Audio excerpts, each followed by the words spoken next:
Here I am in Spring Hill. I've been looking forward to doing this video for a very long time. I've been putting it off because there's so much history here to tackle, but I'm here now. Can't wait to get on with it. Don't forget to hit that like, subscribe button, and don't forget to leave a comment. Let's get on with it.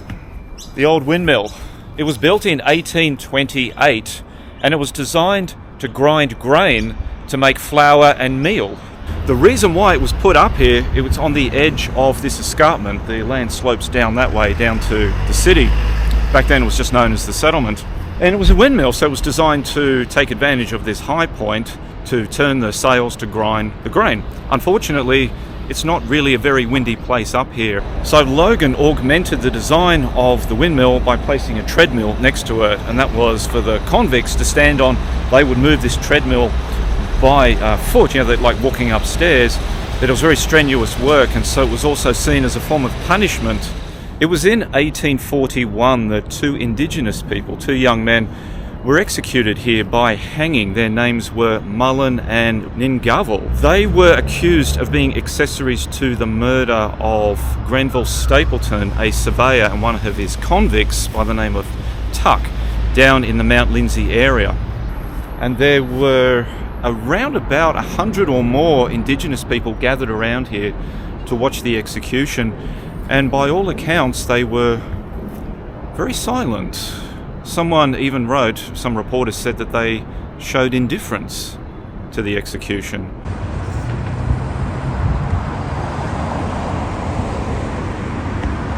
In 1844, the future boundary street is just a line on the map, like the others west and south, to delineate the extent of the settlement. Later, when the lines on the map became actual roads, these became actual boundaries that Indigenous people were forbidden to cross. That is, they could not enter the town after 4 p.m. Monday to Saturday, and with no entry permitted on Sundays at all.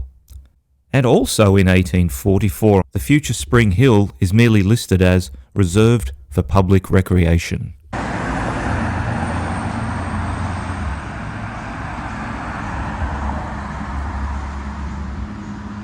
In the 1840s and into the 1850s, Wickham Terrace didn't exist. This is the road right here. This whole area wasn't even called Spring Hill, it was just Windmill Hill. It was in 1849 that the ship, the Fortitude, arrived here in Brisbane with a bunch of settlers who were under the impression, because someone told them, that they were going to be getting some free land here in southeast Queensland. Well, that wasn't the case. They didn't get anything. Some of them, because they had nowhere else to go, set up temporary camps on the slopes just below the windmill. It's just over there, there's the reservoirs. Today, we also have people who have nowhere else to go, and they've set up temporary camp on the slopes below the windmill.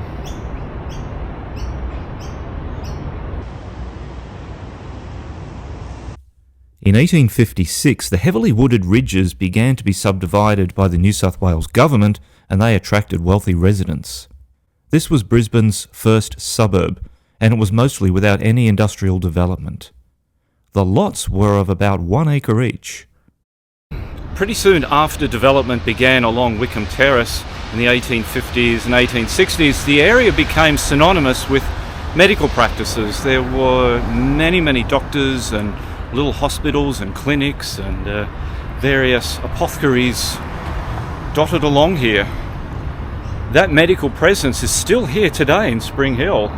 By 1859, the area between Leichhardt Street and Gregory Terrace, then known as Spring Hollow but today's Water Street, became a source of water for Brisbane, and carriers were licensed to cart the water to the consumers. You can see how Water Street wriggles along the landscape. The modern road more or less follows the course of the creek. In 1859, when Queensland separated from New South Wales, development really began in earnest in the town, but especially up here at Spring Hill. Just entering this park next to the Bedford Playground. It might be included in the overall Bedford Playground area, but this was an old quarry. Not a very big one, but it was started in the 1860s. And this is where I'm walking, the Men's Shed Studio, Spring Hill Studios just over there. And this rock wall here, this is part of the old quarry, which goes all the way around. And there's a An old sign here. It's a bit worn out. It's Brisbane City Council. Something quarry is preserved for something great geological interest.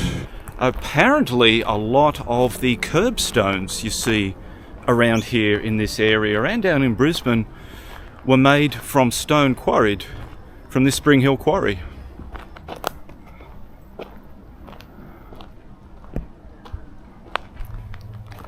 Ooh, that's nice.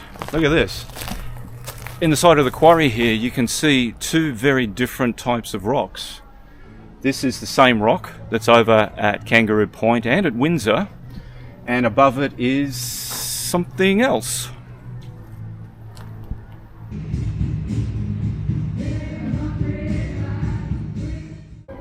Oh wow, Prince lives here. This building here is known as Lonsdale House. It is believed to have been built in the early 1860s. The fact that it's a wooden building has lasted so long, it's extremely rare. There's some creepy guy down the road staring at me. It was in 1861 that the old windmill became an observatory, and very soon after an internal wooden staircase was erected inside. And if you peer really hard inside, you can't quite see it.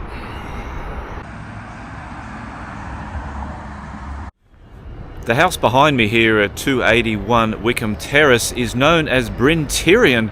Welsh name, I think that's how you pronounce it. If it's not right, well, bite me. It was built in 1861 for a fellow by the name of, I haven't got my glasses on, Edward Barton Southerden. Now, he was a draper on Queen Street. You can see in this very early and very well-known photograph of Queen Street, his name emblazoned on the side of a building right near the intersection with Edward Street. That's the same guy. This is the house he lived in. In 1862, the All Saints Anglican Church was built. This is the oldest Anglican church in Brisbane, and one I visited some time ago. What are your impressions of our parish church? Oh, I don't do impressions. Very wise. It was in 1871 that the first reservoir was built up here, just behind the windmill. 11 years later, the second one was built. This was part of a project to get water into Brisbane. The water would flow down here via gravity from Enoggera, from the Enoggera Dam, to these reservoirs here, and the water would collect in here for use down in Brisbane, which is behind me down the hill there. However, these were unroofed until about 1900. And interestingly, this whole water system from Enoggera down here to the reservoirs was still in operation up until 1962. And the inside of these reservoirs is, I believe, quite incredible. The brickwork is amazing. So impressive is the interior that some years ago the Underground Opera had some shows here. Unfortunately, no longer happening. What an absolutely phenomenal place to have an underground opera. I bet you'd love to go inside and have a look. You interested? Well, you can't.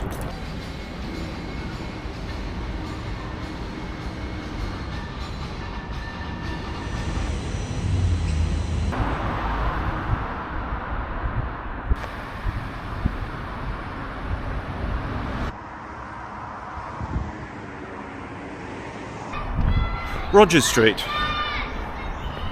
1876, Hamilton's Cottage. Fascinating old houses here on Rogers Street. If only I knew someone who knew how to find the history of houses. Man, that'd be really, really helpful. Wow. Cooey.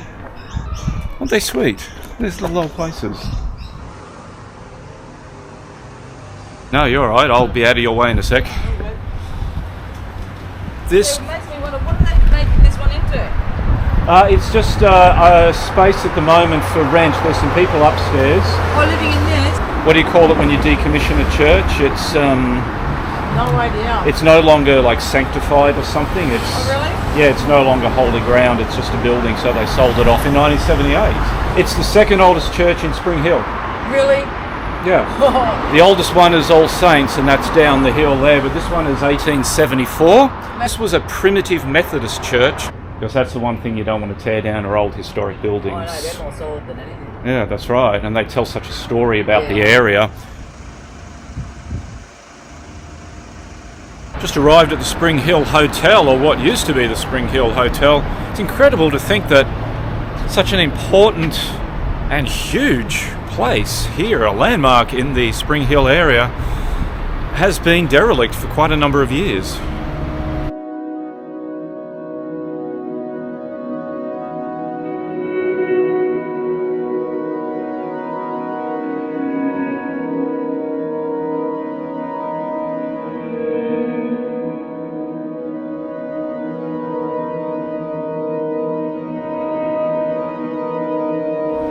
Across the road there is the Brisbane Grammar School. That opened in 1881. However, it first opened down where Roma Street train station is, and that was in 1869. They had to move up here because of the coming of the railway. 3 years later, in, 1884, the Brisbane Girls Grammar School opened just next door, just behind me that way. 1844 saw the Spring Hollow drainage scheme put into effect. By lining the Spring Hollow watercourse with stone, they hoped the stagnant water would flush away each time it rained. 2 years later, in 1886, the Spring Hill Baths were established. The mayor of the time, James Hipwood, is mentioned at the top. The baths were officially opened when he dived in. However, during the first year of operation, women were not allowed to use the baths. At the end of each day, the water from the baths was discharged into the newly constructed drain along Spring Hollow. This enabled the drain to be regularly flushed out. The facility is today Australia's last remaining covered baths.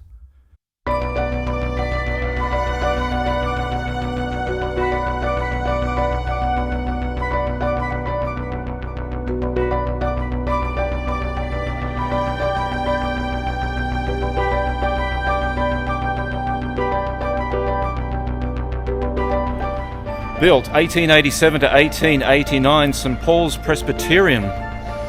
Fine building. I've actually been inside there, and not just inside the building itself, but actually up in the tower and also in the roof.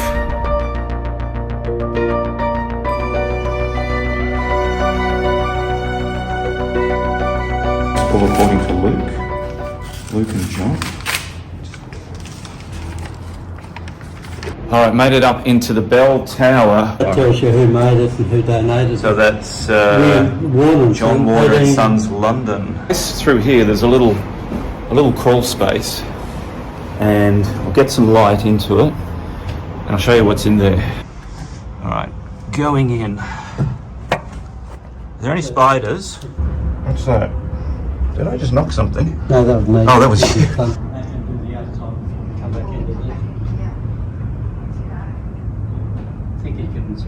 So that's looking down right into the church. I can see the pews down there. This here is the Alliance Hotel. It opened in 1888 and it replaced an earlier Alliance Hotel which was built on exactly the same site in 1864. You see, the 1880s were a boom time, an economic boom time for Queensland. So you get a lot of these very beautiful, substantial hotels popping up.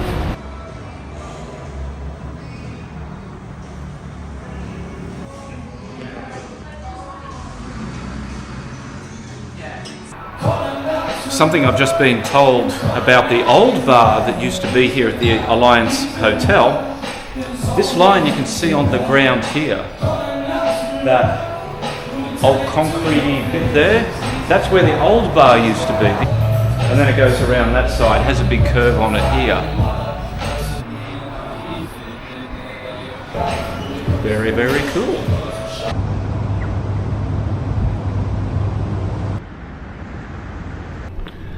Sedgebrook Street, and this is Hatton's Shop House from 1890. Shop down below, house upstairs.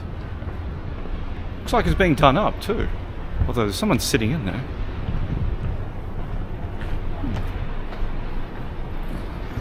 By 1900, Spring Hill was now the most densely populated suburb in Brisbane, and it was in that year that the plague appeared. By the early 20th century, Spring Hill was seen as a rather poor, overcrowded, and crime-ridden and run-down area. Here on Wickham Terrace, there's one of two Monia ventilation shafts. Here it is here, dating to about 1904. The second one is up on St Paul's Terrace near the Presbyterian Church. These were put in to remove a lot of the noxious gases that were in the drains underneath. There was concern that there was the build-up of those gases underground, and so these ventilation shafts were put in to dissipate the foul odours so they didn't build up. There's also another one, but a smaller one at Tenerife. This is the Bedford Playground on Love Street, I think. Yeah, Love Street. This was opened in 1927, and the reason why it is remarkable is because the idea of playgrounds for children was kind of a new thing. It was a concept, I think, that began in the United States and started spreading throughout the Western world. This is one of the very first dedicated children's playgrounds in Brisbane. Mary Josephine Bedford was her name.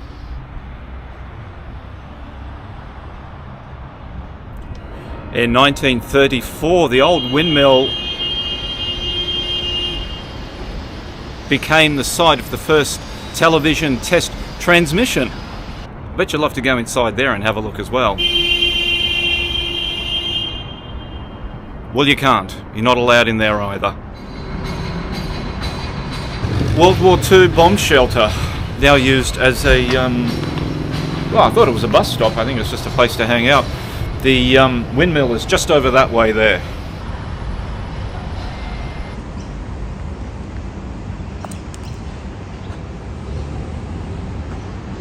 Couple more bomb shelters just over here in Wickham Park, and there are a number of tents here for the homeless have set up.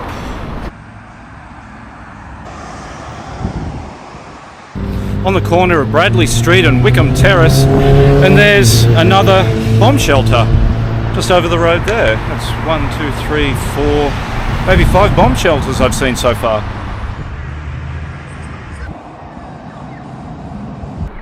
That there is the former RACQ service depot, built in 1953 in the functionalist style. Now it's something to do with the St Joseph's College. It's one of their buildings. In 1955, German immigrant Siegfried Karl Karst, who claimed that he hadn't received compensation for a back injury, decided to target certain doctors on Wickham Terrace for revenge. He began his rampage at Wickham House, where he shot one Dr. Gallagher. Karst then ignited 3 bombs in the foyer of the building. After this, he went down the road to the Ballow Chambers and shot dead a Dr. Meehan.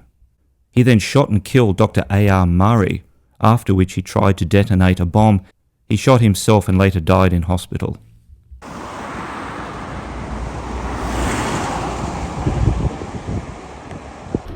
The Centenary Pool, opened in 1959 in the post-war international style of architecture. It's just like something out of the not-too-distant future.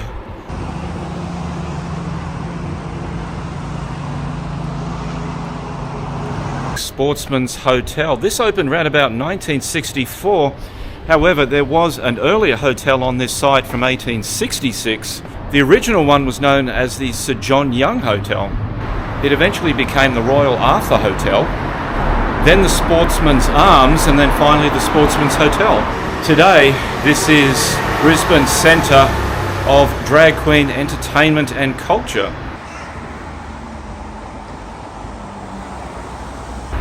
Okay, very important local identity here, Cecilia McNally. This house is named after her, though the house was built in 1862. Cecilia was a local identity known as the Duchess of Spring Hill. She was a gold buyer, also a trader in antiquities. She was also the instigator of the Spring Hill Fair, which I don't believe runs anymore, unfortunately. She was also a major contributor to local charities. So Cecilia lived in this house here from 1965. One of those colourful local identities we don't seem to have anymore. Where's all the colourful characters now? I don't know.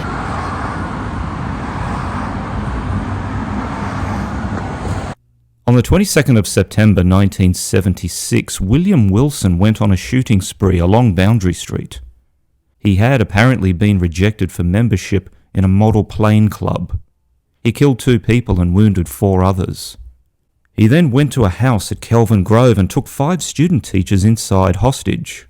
A police raid eventually ensued, and all the hostages were safely released, and Wilson was arrested. He was sentenced to life imprisonment in 1980. In 1986, my family and I moved up here to Brisbane from Sydney, and we spent our very first night in Brisbane here at this hotel, the Mill Hotel, right across from the old windmill. Right here was my very first experience of living in Brisbane. And I remember we went out that night for dinner and we were walking along this road, and I couldn't believe the amount of bats, the fruit bats everywhere, and the noise they made. I'd never seen anything like that before. Personal opinion time. I think it's utterly ridiculous that these 2 incredible structures, the windmill and the reservoirs, are totally off limits to the public. All you can do is just walk around them and look at them from the outside. There is no way you can go inside. And just being very, very honest, if this was in Sydney, if these 2 buildings were in Sydney, they would have been open for decades. There would be, say, a $10 entry fee, which would get you into the windmill for a few minutes, maybe 4 or 5 people at a time to walk up to the top. And then you could go into one of the reservoirs there and have a look inside. And there would be information boards and interpretive panels and touchscreens. It would be a major tourist and historical attraction here. Brisbane City Council spends tens of millions of dollars on, hundreds of millions of dollars even, on sports stadiums and sporting events, everything to do with sport. But you get 2 old buildings like these, little things like this, at the heart of the history of Queensland, and they ignore them. They bolt the doors and forbid anyone from enjoying the story that these places have to tell.